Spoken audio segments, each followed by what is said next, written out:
Come up with the idea. College. And all the neighbors would come. Choreographer says, I need someone to walk through this. I have an idea. He loved guitar. Did he ever play?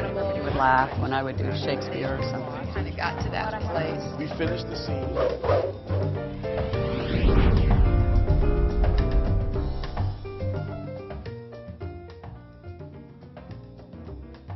I'm a kid born in Jefferson City, Missouri, raised in St. Louis, Missouri most of my life. I moved there when I was about 10 years old, lived in St. Louis, went to high school, Berkeley High School, and, you know, lived with my mother, single parent, my mother and my sister, younger sister. Both of them are educators and, you know, doing great, and still live in the St. Louis area. Yeah, I was born in, it was weird, it was Jefferson City, Missouri. My mother and dad were in college when they met, and then they got married, and then we went to live in Caruthersville, Missouri, which is a small town in the Boot Heel, Missouri, near Arkansas, Tennessee, down that area, and lived with my grandmother. My mother's a school teacher. And, you know, we were the big deal in this little town for whatever reason, because my mom had a, what was that? It was like a 78 Monte Carlo with the seats swiveled out. It was a big deal for kids, because your cars can swivel out. And I would invite people over to, you know, look at that, and then that made me the big, I had a lot of stock. I don't know, I thought that, you know, I would love to perform. Like, as a kid, I would come up with little songs that I could play by myself for hours. Like, you know, my relatives always give me a hard time because I had an imaginary friend named James that, you know, if nobody else wanted to play with me, I would pull James out. Yeah. And, you know, James, he still exists. Matter of fact, he's sitting here. He looks good. Hi, James. What's up, James? How are you? He's doing well. Yeah. And I was, you know, I definitely was the one that popped out, but it was a lot of, you know, a lot of comedy in my house. My mother's, again, she's a school teacher, educator, but a really, you know, funny personality, live wire, sing. You know, she would love to sing when she gets together with her friends. You know, we would see them in the living room, and even on Saturdays, you know, kind of cleaning up. She would start off with a song and kind of encourage us to use the vacuum cleaner and sing, you know. So that was always a good time with the spinners and Al Green at the house, you know, with the old stereo with the arm on it. That's the one that dropped the records off. Yeah, that was a big deal. And then, you know, Dad was kind of quiet. Well, you know, they were divorced young when I was young, so I didn't see him much. And but you know, a lot of crazy uncles, and you know, a lot of fun people in the family. Well, you know, definitely with my mom and I have a sister, a younger sister. We have a really tight knit. You know, we were tight knit because it was us. And my mother always uses the term that we grew up together, because she was a young parent in raising us, and just, you know, was kind of finding her way. And so as you know, we just kind of built this really unique relationship with each other, with my sister, my mom, myself. And my dad was always, you know, in touch and always tried to stay around and be a part of our lives. So even though he lived out of town, out of state, but still he was around. But with the rest of the family, you know, it was, you know, cousins always coming over. You go by, you visit them, they come spend the night. So it was this crazy extended family like that, and it was always a lot of fun, crazy characters. Yeah, but you know, I would do, you know, talent shows, and, you know, make up businesses, or you know, I was one of those kids that loved to think I can come up with the invention to kill ants or bugs, and I would take shampoo and mix that with mouthwash and something, you know. That was my thing. So but they had really nice hair. Really nice. And their breath was fresh. That's the thing about it. They ended up being very nice ants. Well, you know, it was always those ones in front of family, and but I think that I was maybe about 15 or something. And I came up with this joke. I can't remember exactly what it was, but it was a joke that I did at school, and I tried it on my mother, and she went to the ground. Like, the first time I was at home, she was like laughing so hard she went down to her knees. I was like, oh yeah, I can do this. That was it right there. So it was Mom. So Mom did, yeah, she set it off for me. So I did. Well, I tried to convince her of that. Like, I also sang when I was in in high school, junior high school, and and I was a pretty decent dancer. I still dance quite a bit on my shows, but I was I was a little bit more agile and of course fearless when you're that young. You're willing to dive and flip off stuff or whatever, but so I saved up enough money with my job to where I had a cushion. And I knew that I wouldn't have to go out there and just struggle like some of the guys that just kind of started from scratch. I had a base when I started, and I had health benefits from State Farm, and I went on a leave of absence, which I'm still on. That's one of my best moves.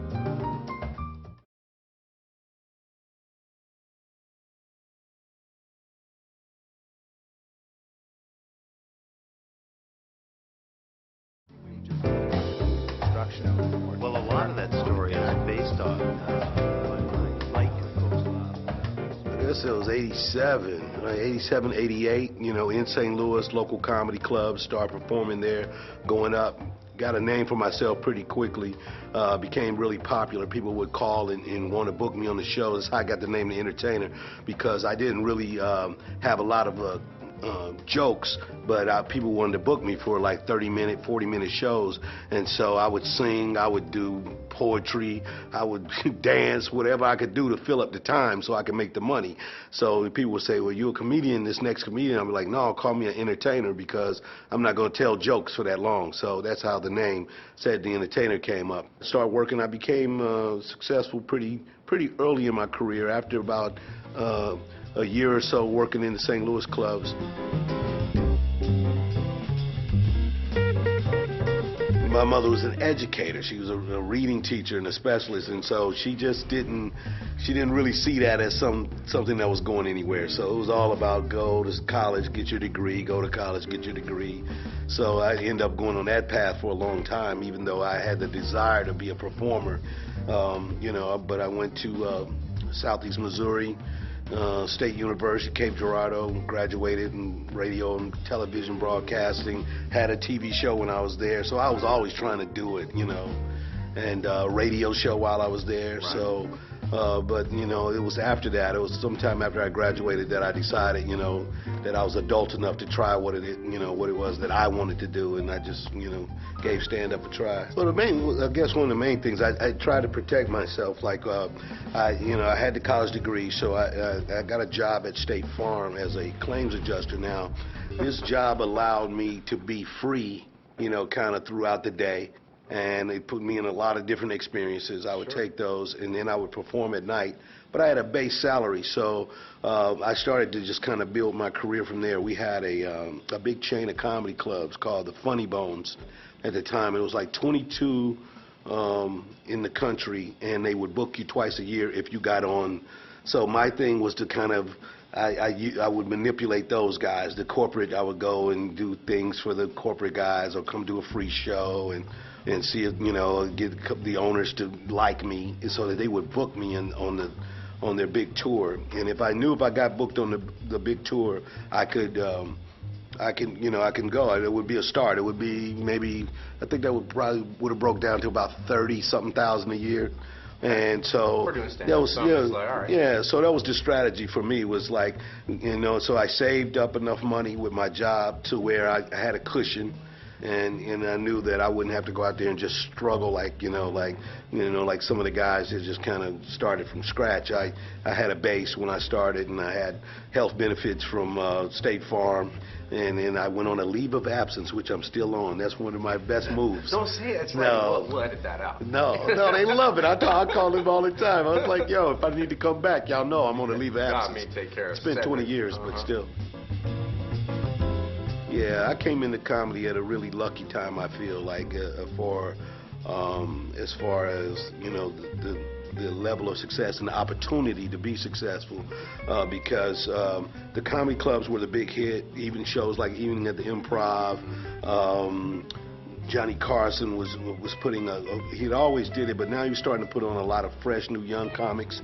And then Def Jam came probably 3 years after I'd been kind of working, and so it just allowed for it. So when that first tour, when I got it, I went to Dallas, Texas. That's where I met Steve Harvey, and he had a comedy night with, basically an all African American crowd, and and I performed, in mixed audiences, but for African American crowds, I had like an hour worth of material, so I was amazing to them. They were like, whoa, so.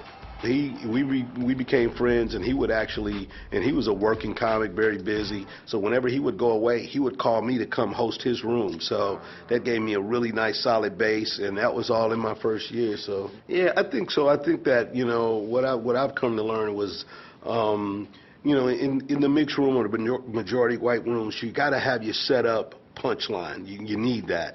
Well, with an African-American audience, you can tell stories that just kind of end in a facial expression.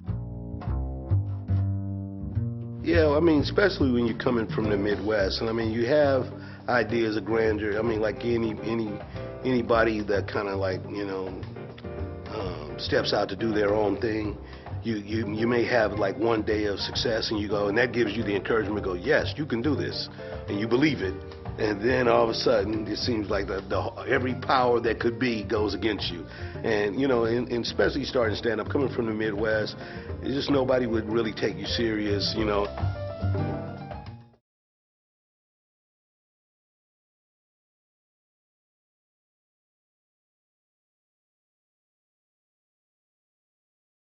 were just getting it Working together. in construction. Well, My mom and dad. dancers, but I was like going up. I started going out on the road with the big comedy club chain, Funny Bones, who sent me out on tour. In that first tour, I met Steve Harvey. We became friends. He started booking me to do his club, which led to me making an appearance on Showtime, The Apollo.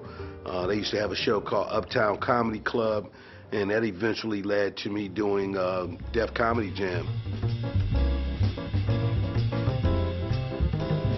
Or, they don't, it has these weird kind of non sequiturs that, they don't have to tie together. It's just funny to the people, like, right. You get it. So, and it's not really as formal, like the beats that you got to hit.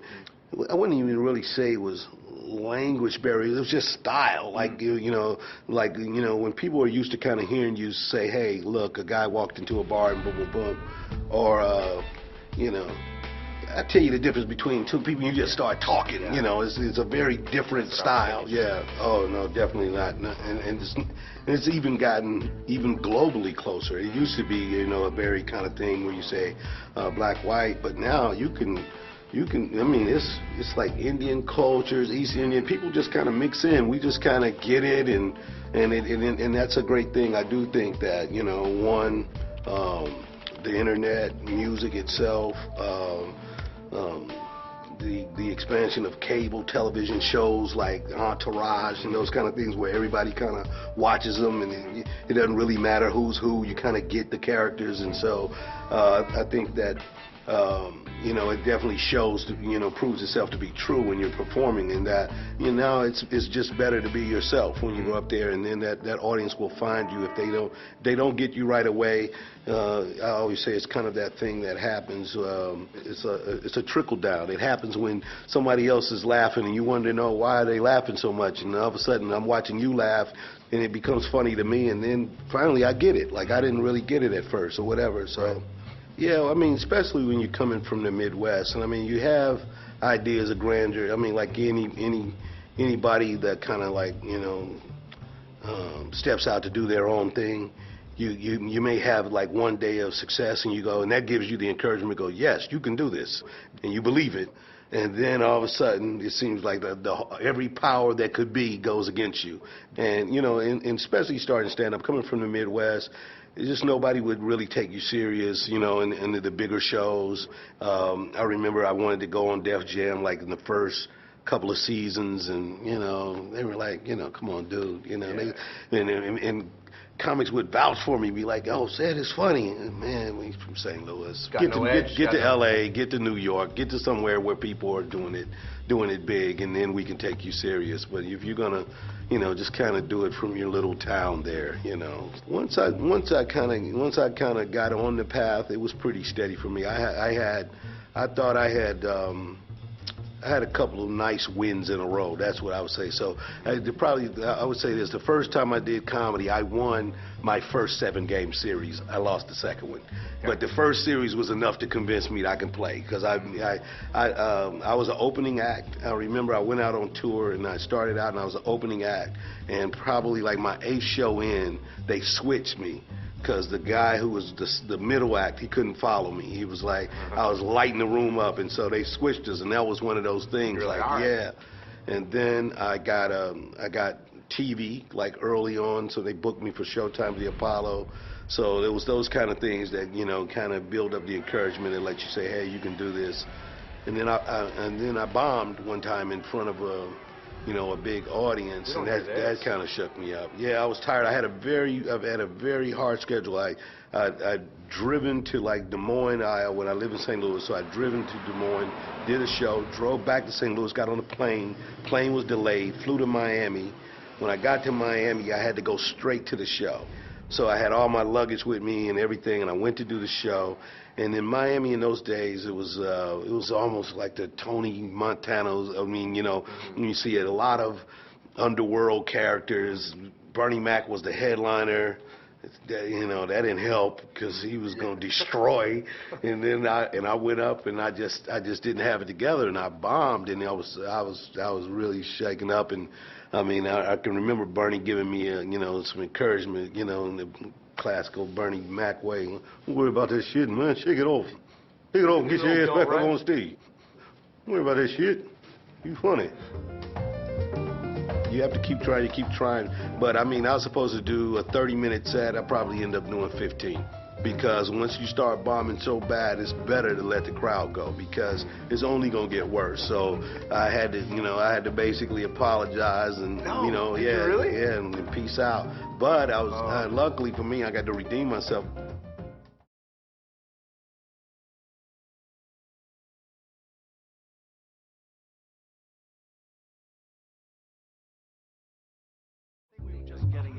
Construction. My mom and dad.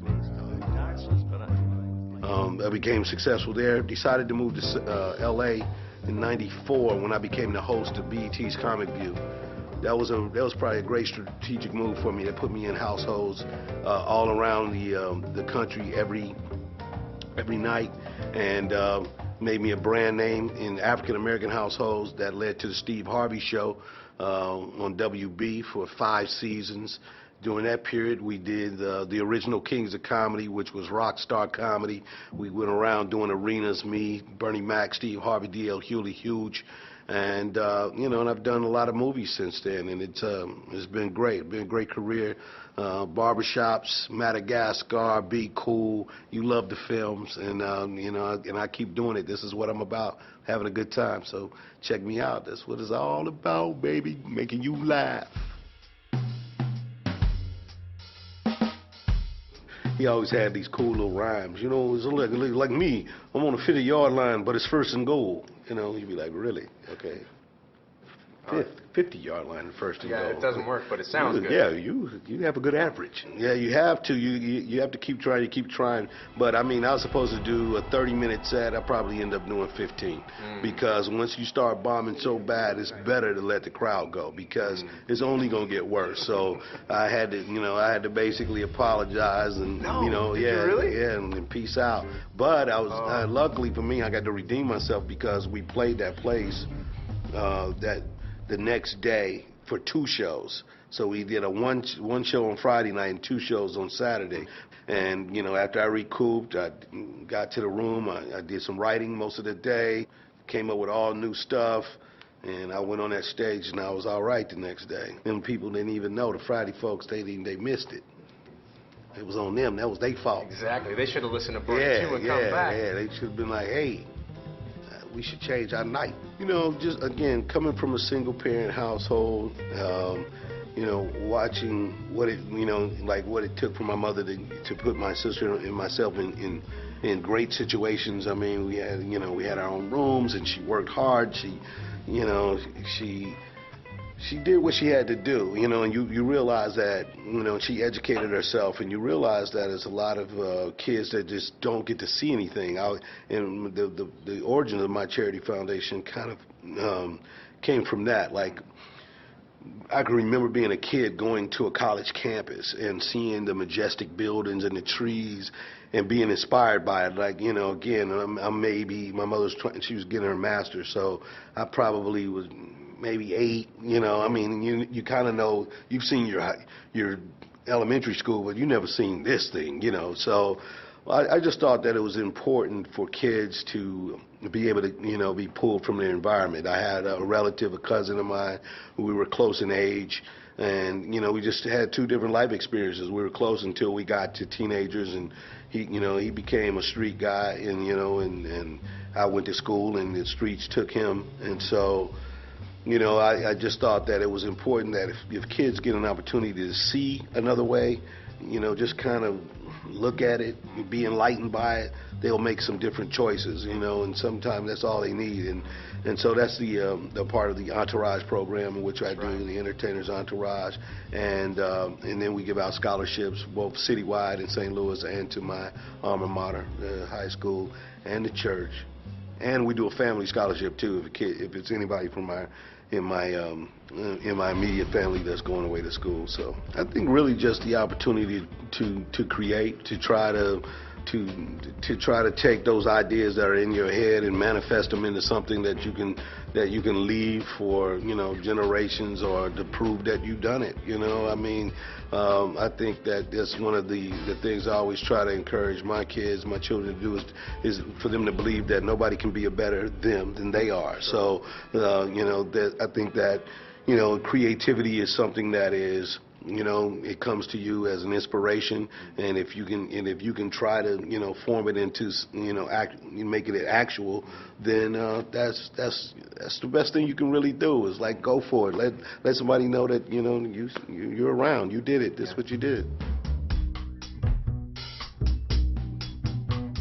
Yeah, that gave me a new crowd right there. You know, all the little kids, you walk up, and then my kids take advantage of it. You know, like at school, they kind of, you know, I saw my son jump in line. You know, my dad's gonna drop me off today. You know, Madagascar. We got the movie. We can sign it for you if you want to.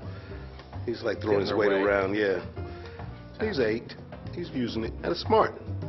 I mean, I encourage that kind of stuff. Yeah. Get in the front of the line, son.